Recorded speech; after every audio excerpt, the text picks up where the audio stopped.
안녕하세요. 성경의 얕은 지식입니다. 지난 한 주도 잘 지내셨나요? 네, 이번 주도 돌아왔습니다. 요한계시록을 이제 요한계시록 부분에서 7교회 서신을 정리를 하려고 하는데 꽤 시간이 오래 걸리네요. 며칠이면, 몇 번이면 끝날 줄 알았는데, 이게 계속 지속이 됩니다. 그만큼 제가 또 중요하게 생각을 하고 있고, 그리고 이렇게 정리해서 여러분들에게 알려드리는 것이 되게 중요하다는 생각이 들어서 이렇게 또 정리하는 시간을 조금 끌어봅니다. 네, 그 실상들에 대해서 알아보고 있죠. 첫 번째 실상은 이제 예수님의 그 모습에 대한 실상, 그 다음에 종들과 또 적의 세력들, 교회의 그 실제 그 모습이 어떤 것인가에 대해서 정리한 시간을 가져봤었고요. 저번 시간에는 적의 실상들에 대해서 말씀을 드렸었죠.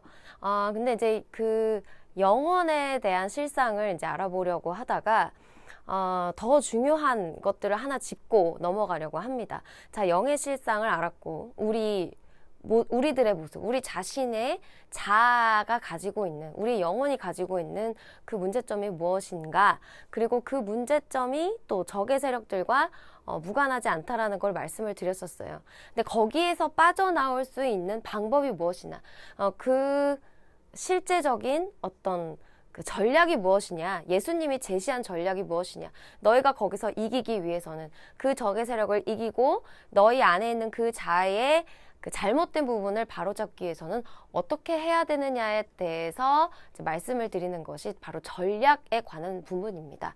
근데 그 부분을 이제 사실은 가장 중요하게 다뤄야 하고, 지금 이 상황 파악을 하는 그 실상이 바로 상황 파악이죠. 그 상황 파악을 하고 난 다음에 진단을 하고 났으면 그 다음에 치료가 들어가야 되잖아요. 그 치료에 관한 부분, 그 상황 파악을 해서 어떻게 이김으로 나아갈 것인가에 대한 길과 방법을 제시하는 부분이 바로 이제 오늘 여러분들과 함께 나눌 부분입니다. 자, 제가 이제 정리를 해봤어요.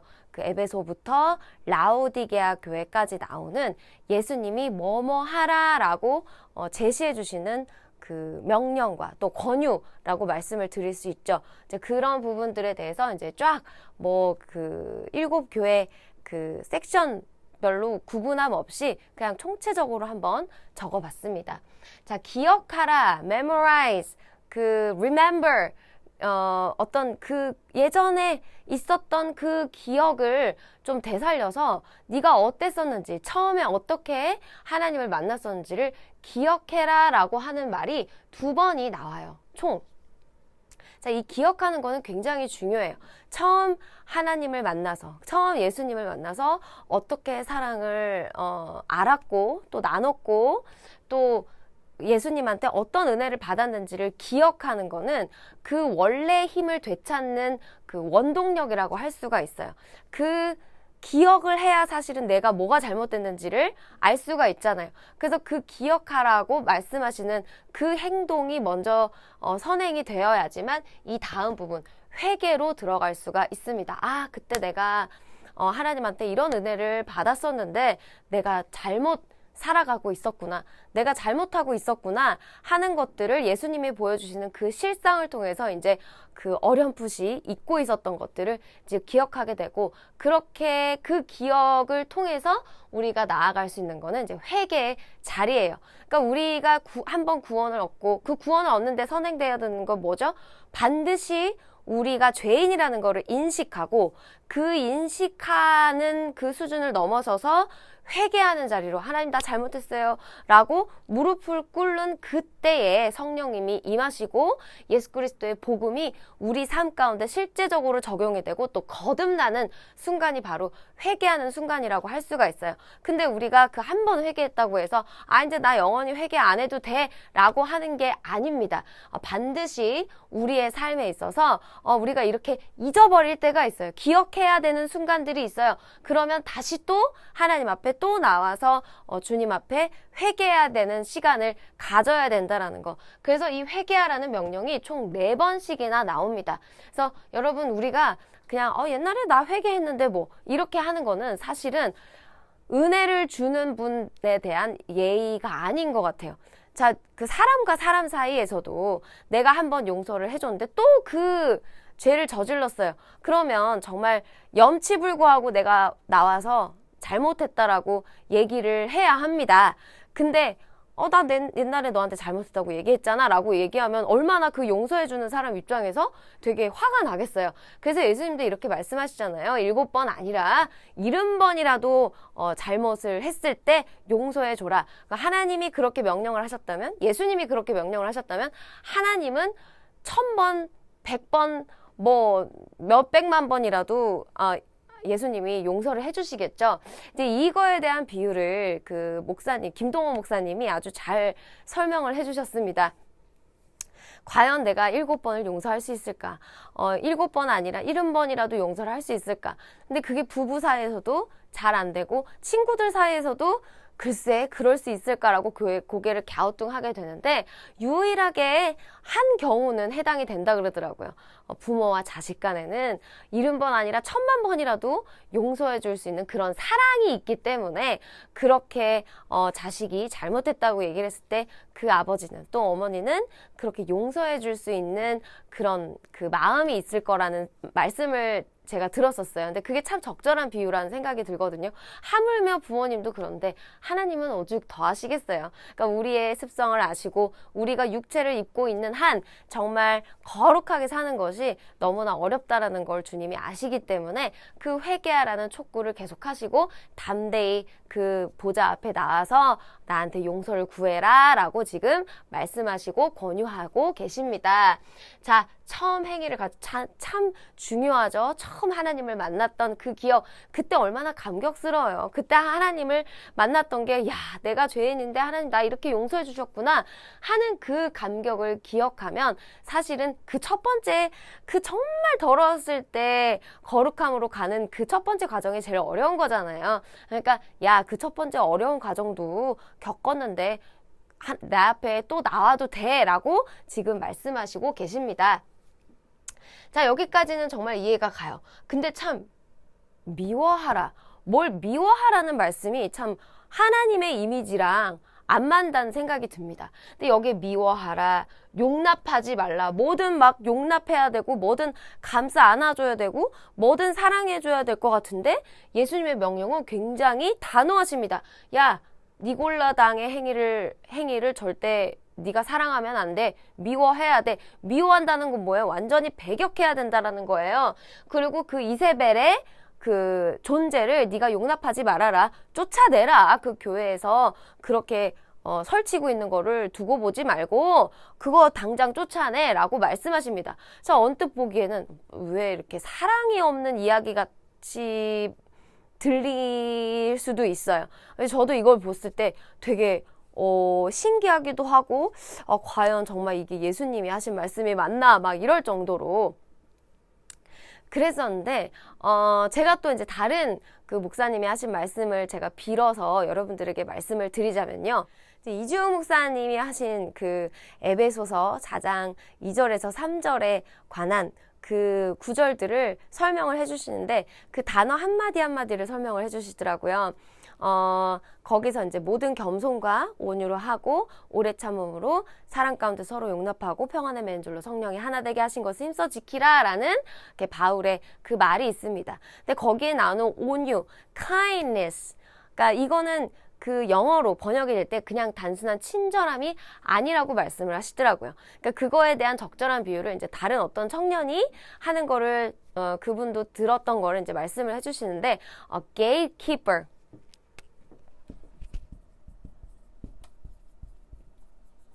그러니까 문지기의 역할이 뭐죠? 문지기는 이 문에 들어오는 자들의 요건을 알아보고 이 문에 들어오는 사람이 괜찮은 사람이면 들여보내고 아니면은 필사적으로 막는 겁니다. 그러니까 우리가 온유하다, 모세가 온유하다, 그 온유한 자는 땅을 기업으로 얻겠다라는 예수님의 그 말씀은 단순히 너희가 그냥 모든 사람들에게 다 친절하고 모든 경우를 다 수용하고 용납하라는 그런 뜻이 아니라 마치 주인의 말을 잘 듣는 맹수 같은 그런 모습인 거예요. 그러니까 교회 내에 절대로 들이지 말아야 될 세력들, 예를 들자면 진짜 이 니골라당의 행위나 또 그 발람의 교훈이나 이세벨의 교훈을 가진 사람들이 들어왔을 때 교회를 정말 다 망쳐놓고 그 망쳐놓는 것을 넘어서서 사람들을 멸망으로 이끌고 가게 되잖아요. 그러니까 그런 것들을 절대적으로 지켜서 내쫓는 자는 내쫓되 들어오게 하는 자들은 정말 한없는 온유함으로 한없는 따뜻한 마음으로 그 사람들을 맞아들이는 것, 이것이 진짜 온유함이라는 거를 목사님 말씀하시더라고요. 근데 제가 거기에 굉장히 공감을 했습니다. 그러니까 그런 온유함을 가진 사람이라면 교회에 절대 들이지 말아야 되는 세력들을 정말 미워하고 비느하스처럼 교회를 망치고 있는 그런 세력들을 정말 꿰뚫어 죽일 수 있는, 뭐 진짜 죽이라고 하는 얘기가 아니라 정말 단호하게 끊어낼 건 끊어내고 사단의 세력을 분별해서 내쫓는. 그래서 사도 베드로가 처음 교회가 시작이 될 때 그 아나니아와 삽비라가 성령을 속여서 그 뒤에 재물을 숨겼을 때 그거를 명확하게 분별을 해내고 그것을 쳐내는 것을 볼 수가 있습니다. 마치 그런 것과 같이 그 교회 내에 절대로 들이지 말아야 될 세력들을 들이지 않는 그런 결단력이 바로 우리 교회 안에 있는 성도들의 어떤 하나의 받아야 될 은사라는 것들을 또 우리가 알 수가 있어요. 그러니까 여기서 미워하라, 용납하지 말아라, 이런 부분들에 대해서도 우리가 잘 분별하면서 또 기억하면서 하나님 앞에 기도로 구해야 될 것 같다는 생각이 듭니다. 자, 죽도록 충성하라. 서문학교의 사자, 그 종에게 국한된 말이지만 사실은 이 죽도록 충성하라는 말은 이 교회, 예수 그리스도의 교회에 속한 사람이라면 모두에게 명령하시는 예수님의 말씀입니다. 누구든지 자기 십자가를 지지 않으면 내 제자가 될 수가 없고 내 나라에 들어올 수 없고 나를 따라올 수 없다라고 말씀을 하십니다. 예수님을 따라간다라는 거, 그것은 예수님이 인도하시는 그 길로 간다는 겁니다. 근데 그 예수님이 실제적으로 우리에게 제시하신 그 길은 무엇이냐? 십자가입니다. 결국 우리는 십자가를 통과해야지만 하나님의 나라를 들어갈 수 있다라는 것이 바로 복음이 말하는 바이기 때문에 이 죽도록 충성하라는 말은 단지 서머나 교회 종같이 막 영적으로 막 엄청 강하고 세고 이런 사람에게만 국한되는 것이 아니라 우리 안에 계신 성령이 이 죽도록 충성하라는 이 말씀에 순종할 수 있는 능력을 주신다라는 것을 믿고 그 능력을 구하고 그 십자가의 길로 가기를 바라고 또 소원하는 그런 마음을 가져야 된다라는 거를 그것이 바로 우리가 이길 수 있는 이김의 전략이라는 걸 예수님 말씀하십니다. 자, 굳세게 하라. 사대교회 사자에게 말씀하신 명령입니다. 굳세게 하라. 이거는 뭐냐? 굳게 하라. 이거는 뭐냐? 나의 믿음도 굳세게 하지만 그 교회에 종속된 다른 사람들의 믿음도 굳세게 해야 되는 것이 우리 교회의 멤버로서 일원으로서 해야 될 일이라는 거를 예수님이 말씀하고 계세요. 그리고 지키고 일깨고, 자, 일깨워라. 일깨워야 기억을 하고 기억을 해야 회개를 할 수 있잖아요. 그러니까 그 회개하는 그 단계들도 여러 가지가 있다는 걸 우리가 여기서 알 수 있어요.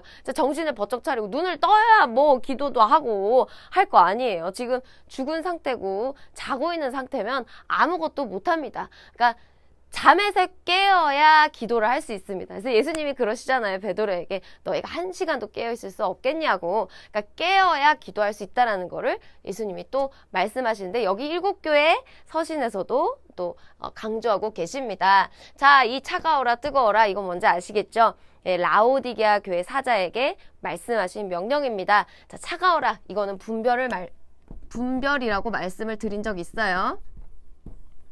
우리가 어디로 나가야 되는지, 어느 곳이 하나님이 우리에게 주신 소명의 사명지인지 뜻인지 그거를 먼저 분별을 해야 우리가 왕 하고 차도 몰 수 있잖아요. 자, 차를 몰 때 뜨거워라. 이거는 그 에너지를 뜻합니다. 열정.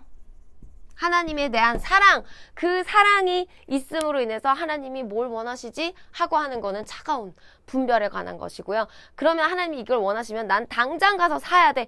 당장 가서 나는 그 일을 해야 돼. 라고 하는 것이 하나님에 대한 사랑의 열정입니다. 내비게이션을 켰으면 엔진을 켜서 차를 출발을 시켜야죠. 그것이 우리의 성도들의 그 생명력 있는 모습이라는 거를 지금 말씀해주고 계세요. 자, 여기서 사라. buy. 자, 뭘 사야 되죠? 예수님이 가지고 계신 그 풍요로움, 예수님이 가지고 계신 그 분별력, 예수님이 가지고 계신 그 의로움을 우리는 사야 합니다. 뭘로 사야죠? 우리는 가지고 있는 게 아무것도 없어요. 그 대신 뭘 해야 되냐? 우리의 전부를 들여서 복음을 사는 겁니다. 우리의 전부를 들여서 진주를 사는 겁니다. 그 천국 복음을, 하나님의 나라를, 우리의 모든 것을 들여서 사는 것입니다. 그래서 열심을 내야 하는 거예요. 이것은 명령이시기도 하지만 권유예요. 열심을 내라는 거를 그냥 나 사랑해 라고 이렇게 명령할 수는 없잖아요. 그냥 우리한테 나 좀 사랑해 주면 안 되겠니? 라고 하는 부탁입니다. 그 부탁이 바로 문을 열어. 나 지금 두둥기고 있어. 나 강제적으로 쳐들어갈 수도 있는데 나 안 그러고 있어. 너가 문을 열어줬으면 좋겠어. 결국엔 이 마지막에 예수님이 우리에게 말씀하시는 그 전략이라는 거는 한마디로 이겁니다. 나 좀 사랑해줘. 나도 내가 너 사랑하는 것처럼 너도 나 좀 사랑해줬으면 좋겠어 하는 그런 예수님의 당부고 부탁이고 애원이라고 할 수가 있어요. 그러니까 여러분, 그 전략이 우리에게 어려운 것이 아닙니다. 왜냐하면 그냥 우리는 하나님을 사랑하기만 하면 돼요. 그것이 이 모든 전략의 함축적 단어라고 할 수가 있습니다. 마지막으로 기도하겠습니다. 하나님, 이번 주도 우리를 지켜주셔서 감사합니다. 정말 주님, 이 전략을 통해서 우리가 배우는 것은 우리가 회개도 이르러야 하고 우리가 일깨기도 하고 주님 앞에 나아가서 기도도 해야지만 그 모든 것의 원동력이 주님을 사랑하는 그 마음에 있음을 압니다. 주님, 이 영상을 보는 모든 이들에게 아버지 하나님을 사랑하는 마음을 듬뿍 넣어주시고 그 사랑을 통해서 우리가 십자가의 길로 능히 갈 수 있는 능력을 성령으로 예수 그리스도의 이름으로 우리에게 부어주시기를 간절히 빌고 원합니다. 이번 한 주도 지켜주시고 이 모든 말씀 주 예수 그리스도 이름으로 기도드렸습니다. 자, 다음 주에도 찾아올 텐데요. 그때는 진짜로 영원에 대한 실상을 가지고 마지막 요한계시록 정리를 해보도록 하겠습니다. 여러분 건강하시고 다음 주에 또 봬요. 바이!